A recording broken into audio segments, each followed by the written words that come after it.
Ya,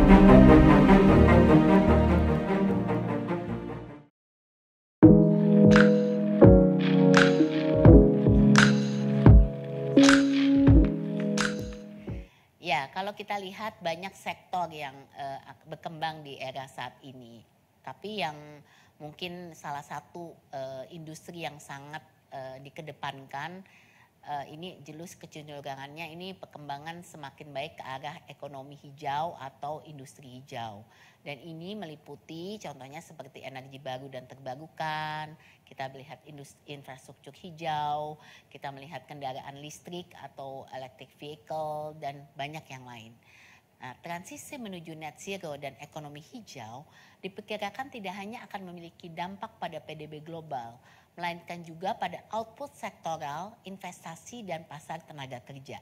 Transformasi hijau diprediksi akan menciptakan 15-60 juta lapangan kerja baru di seluruh dunia dalam 2 dekade mendatang, yang juga membantu puluhan juta pekerja keluar dari kemiskinan. Selain itu, transisi hijau disebut akan menghasilkan peningkatan produktivitas yang signifikan dengan memitigasi perubahan iklim. Peningkatan investasi misalnya dalam teknologi rendah karbon berpotensi meningkatkan produktivitas dan pertumbuhan ekonomi dalam jangka panjang.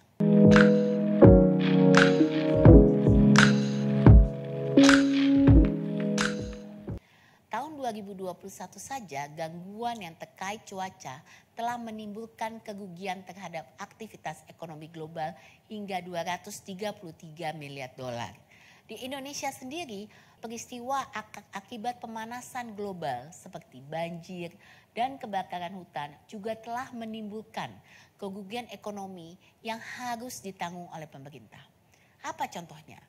Misalnya total kerugian 5-6 miliar US dollar dari kebakaran tahun 1997. 95 miliar rupiah per hari akibat banjir Jakarta tahun 2007.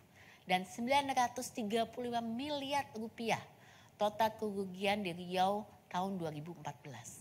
Kegagalan untuk mengantisipasi perubahan iklim diprediksi dapat menimbulkan kerugian hingga 6,5% terhadap PDB global tahun 2050.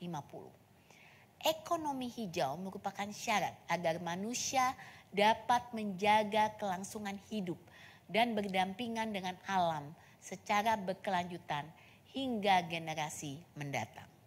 Nah, hal-hal ini mendorong sektor swasta untuk semakin sadar akan kebutuhan bisnis yang lebih hijau, yang membentuk tren pasar global. Konsumen menjadi lebih aware terhadap sustainable practices sehingga mendesak bisnis untuk beradaptasi terhadap tuntutan tersebut. Semakin banyak pula negara tujuan ekspor yang telah mewajibkan persyaratan produk dan perusahaan, mulai dari eco-label, kandungan material daur ulang, bebas bahan kimia tertentu, nilai emisi karbon, penggunaan teknologi digital, hingga pemenuhan standar hijau internasional lainnya.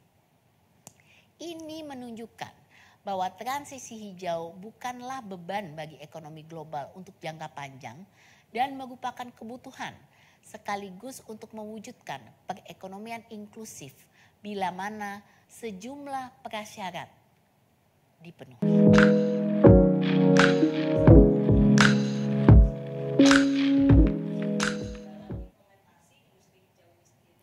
Ya, jelas pertama biaya awal yang tinggi. Perusahaan perlu berinvestasi dalam peralatan dan infrastruktur baru yang lebih berkelanjutan yang tentu membutuhkan tambahan modal yang tidak sedikit. Kedua, regulasi yang tidak konsisten, ketidaksesuaian atau perbedaan dalam regulasi, persyaratan dan standar lingkungan dapat menyulitkan implementasi industri hijau yang menciptakan ketidakpastian dan hambatan bagi sektor bisnis. Kemudian teknologi yang tidak murah. Pengembangan dan adopsi teknologi berkelanjutan dapat menyulitkan dalam hal pembiayaan riset dan pengembangan. Belum lagi shifting ke peralatan atau fabrikasi yang hijau dan efisien, itu pun butuh biaya tinggi. Industri akan membutuhkan penambahan capex atau belanja modal ke permesinan yang dapat mendorong efisiensi dan pengembangan industri hijau. Ketergantungan pada permintaan pasar. Jika permintaan terhadap produk dan layanan berkelanjutan masih kurang, ini tentu dapat merugikan pelaku usaha yang berinvestasi pada industri hijau. Juga kompleksitas rantai pasokan, mengamankan pasokan bahan baku yang ramah lingkungan, serta memastikan kualitas dan keberlanjutan seluruh rantai pasokan tentu dapat menjadi tantangan tersendiri bagi pelaku usaha.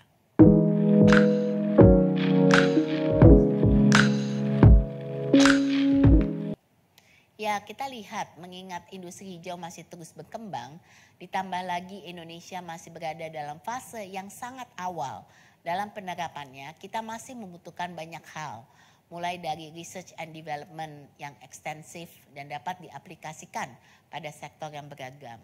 Teknologi yang mutakhir, banyak industri masih menggunakan mesin berteknologi lama yang tidak efisien serta banyak menghasilkan limbah atau polusi. Kemudian sumber daya manusia, berkualifikasi serta berpengalaman tinggi. Industri hijau akan mendorong munculnya banyak pekerjaan baru dengan kebutuhan skill set yang sangat berbeda. Dan dalam hal ini kita masih kekurangan keahlian, kapasitas, serta kapabilitas SDM untuk mengikuti kemajuan tersebut. Selain itu, kita juga melihat financing. Akses to financing ini juga perlu diperhatikan. Jadi ketersediaan daripada sumber dana dan juga cost daripada cost of fund daripada dana-dana tersebut.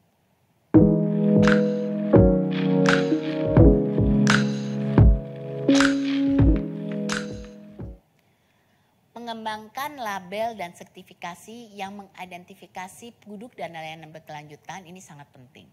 Hal ini juga membantu konsumen mengenali produk yang ramah lingkungan dan dapat mempengaruhi keputusan pembelian mereka. Kemudian yang kedua, mengedukasi konsumen tentang manfaat ekonomi hijau, termasuk dampak positif terhadap lingkungan dan masyarakat, serta menyediakan informasi tentang produk dan layanan yang berkelanjutan, serta tentang prinsip dan nilai-nilai berkelanjutan yang diterapkan oleh perusahaan.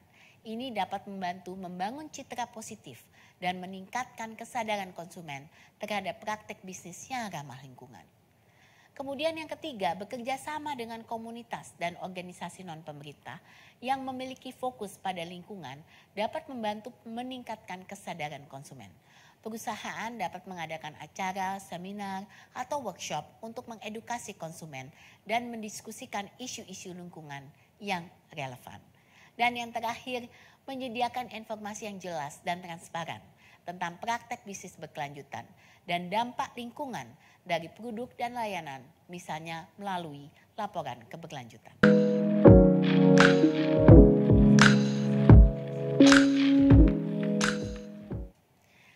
Penelitian memproyeksikan bahwa industri hijau ini akan bernilai 10,3 triliun US dollar atau sekitar 5,2% dari proyeksi PDB global pada tahun 2050. Penelitian tersebut juga mengungkap sektor-sektor yang akan paling berkontribusi dalam penciptaan peluang ekonomi hijau ini adalah pertama, pembangkitan energi terbarukan sebesar 5,3 triliun US dollar. Secara khusus di Indonesia diperkirakan total potensi energi terbarukan mencapai 3.692 gigawatt. Ini tentu merupakan potensi yang sangat besar. Sayangnya hingga tahun 2021 baru 10,5 gigawatt atau sekitar 0,3% dari total potensi tersebut yang dimanfaatkan.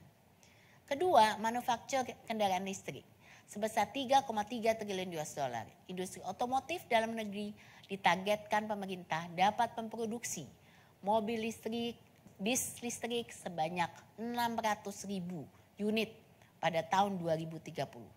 Sehingga dengan angka tersebut akan dapat mengurangi konsumsi BBM sebesar 3 juta barrel dan menurunkan emisi CO2 sebesar 1,4 juta ton. Hidrogen 806 miliar US dollar. Kementerian SDM mengungkap potensi pasar hidrogen hijau di Indonesia sekitar 1.895 gigaton per tahun pada tahun 2021.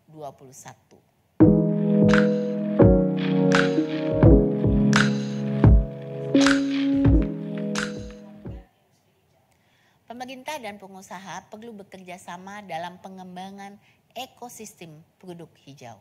Pemerintah akan membutuhkan big data collection untuk melakukan analisa bisnis dalam pengembangan industri hijau nasional yang mampu bersaing dan mengisi pasar nasional maupun global. Dalam hal ini, pemerintah dapat bekerja sama dan memanfaatkan resources yang ada dan dimiliki oleh dunia usaha. Kemudian penyusunan dan pengembangan standar untuk implementasi industri hijau. Pemerintah juga dapat memanfaatkan pertimbangan dan masukan dari pelaku usaha untuk memformulasikan kebijakan dan regulasi yang tepat guna dalam mendukung dan mendorong pertumbuhan industri hijau. Ini termasuk insentif fiskal, pembebasan pajak, pengurangan biaya perizinan, dan kebijakan subsidi yang ditujukan untuk sektor-sektor berkelanjutan.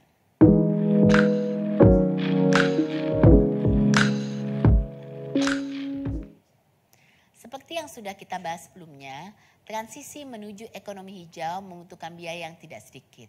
Untuk itu dunia usaha mengharapkan dukungan pemerintah, diantaranya dalam bentuk kompensasi biaya untuk menutup biaya awal yang tinggi. Insentif fiskal memang bisa diberikan melalui pengenaan tarif yang tepat sehingga proyek dijalankan bisa lebih visible. Namun lebih dari itu, banyak proyek industri hijau yang terkendala karena biaya awal yang begitu besar dan seringkali tanpa kepastian balik modal.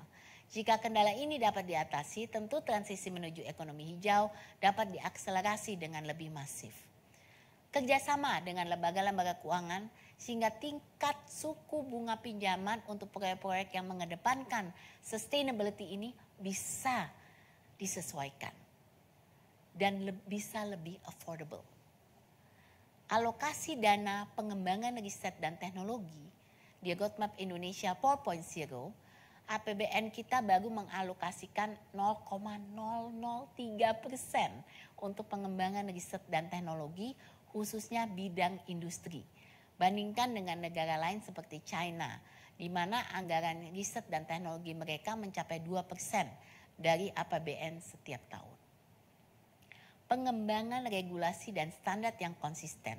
Dasar hukum akan menjadi landasan yang memberikan kepastian bagi sektor bisnis juga untuk memastikan implementasi yang konsisten dan berkelanjutan. Tentunya ini perlu diikuti juga dengan penegakan hukum yang tegas terhadap pelaku pelanggaran.